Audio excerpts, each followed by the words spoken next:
Echo of the Whippoorwill, Chapter 5. Steve Warwick strolled across the Wabagizik Dam back to his truck.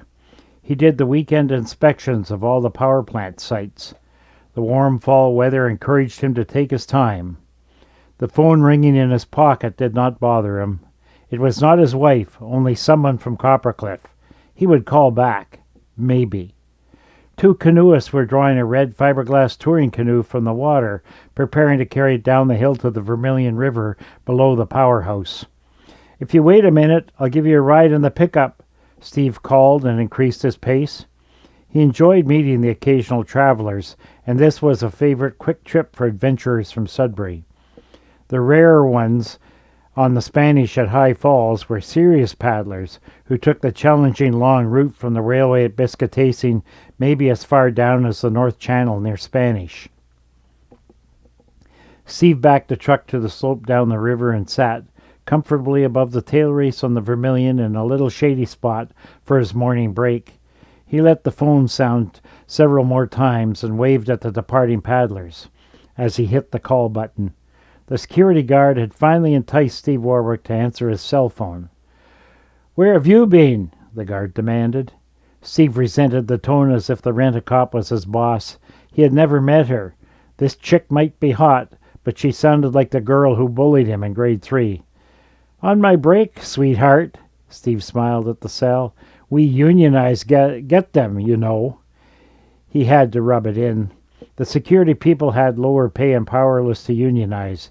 He would have felt sorry for them if they did not make up for it by trying to be high and mighty. "For half an hour, lucky you," she hissed. "There's some old coot at High Falls inside the fence. Please," she exaggerated the word, "escort him off. He seems harmless, but he's talking to himself. At least his lips and arms are moving." Her smirk came through on the phone. "Damn, I just left High Falls. Okay, I'll get right on it." Steve hit the red button and put the cell away. He had to finish his coffee and sandwich. "No hurry.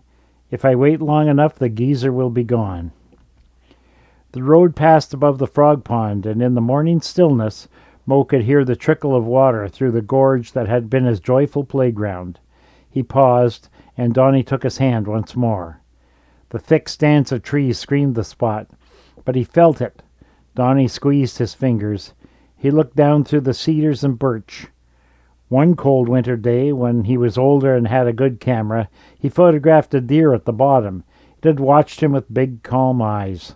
There was another pair of whitetails across the gorge by the penstock at the same time. The deer loved the shelter of the valley in winter, with cedar to browse and some exposed leavings of vegetation. "I don't have a camera," Donnie said, "but I want one." "Take lots of pictures," Mo said, "especially of everything ordinary. When you're my age, the memories won't be ordinary." Inco had upgraded the road to handle bigger trucks. The green hat streetlights that had hung from old weathered poles were gone, no longer needed. There was no one to walk this road at night the way Mo's father and countless ones before him had done at shift change. The need for those men had evaporated. Sensors had replaced their eyes, digital circuits their brains, and servo motors their hands. "I sometimes walk this road with Dad at night," Donnie said. "It seems scary, but I'm with Dad." Mo remembered. He had done it only once in the dark, but often remembered that evening walk home with his dad, 11 p.m., after he had spent the afternoon shift with his father in the Big Eddy power plant. He smiled, remembering the bitter-tasting tea Dad had made. It had probably been excellent tea, but there was neither sugar nor milk, and Poe had snuck outside to dump his mug. Dad was too smart, thought Mo. He knew I did it and teased me. The thought was bittersweet. The tea taste would come to mind, making him feel he had somehow let Father down. He had that feeling many times growing up, but those 8 hours had been some of the best times he had spent with his father, that, fishing and picking blueberries, especially the time in the island near the falls when they had christened the north slope of the gorge Hide-and-Go-Seek Hill.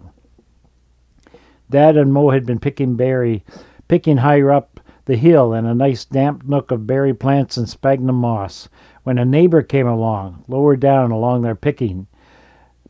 Mo thought it had been Mrs. Wiseman and one of her daughters. Dad had him laid down beside him, out of sight, until the other pair had passed.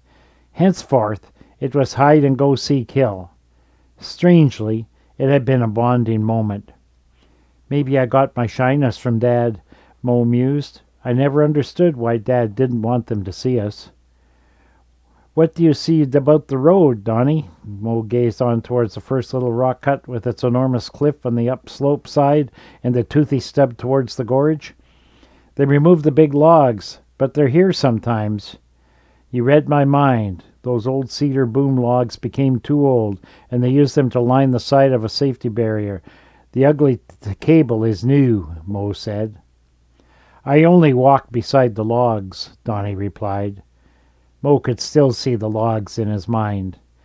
They reached the first cut with its cliff on the hillside, and Mo struggled up the few steps on the jagged rock on the south side of the road.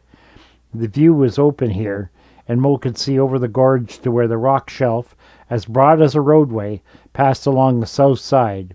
Brilliant red sumac and golden birch and aspen softened the harsh fracture lines of the rock. The bedrock ended where in the early days workers had built a rock-filled roadbed that traveled past the bottomless pond and up the hill. The original Big Eddy Road.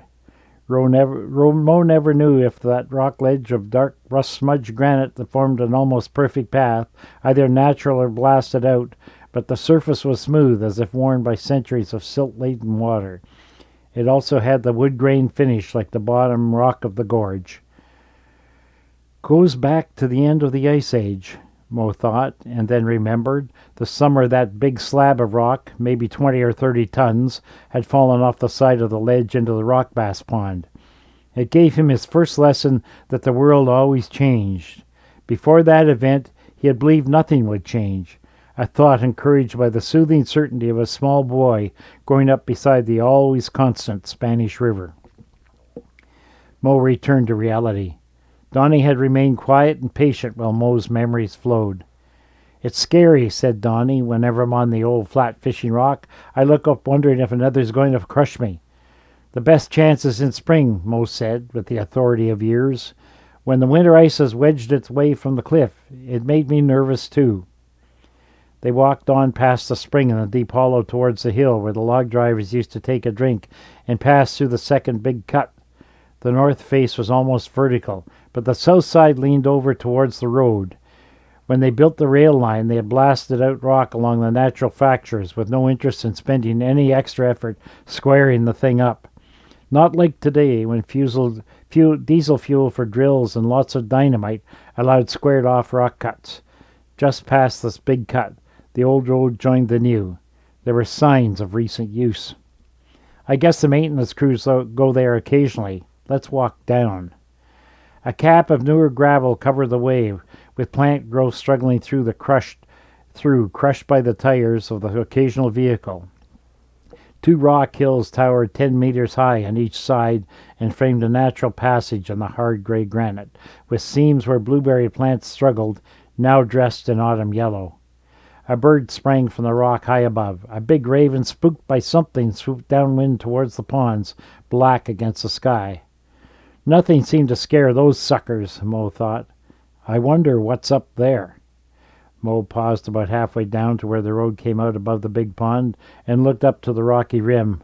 Nothing was visible. He remembered frightened birds meant a predator somewhere.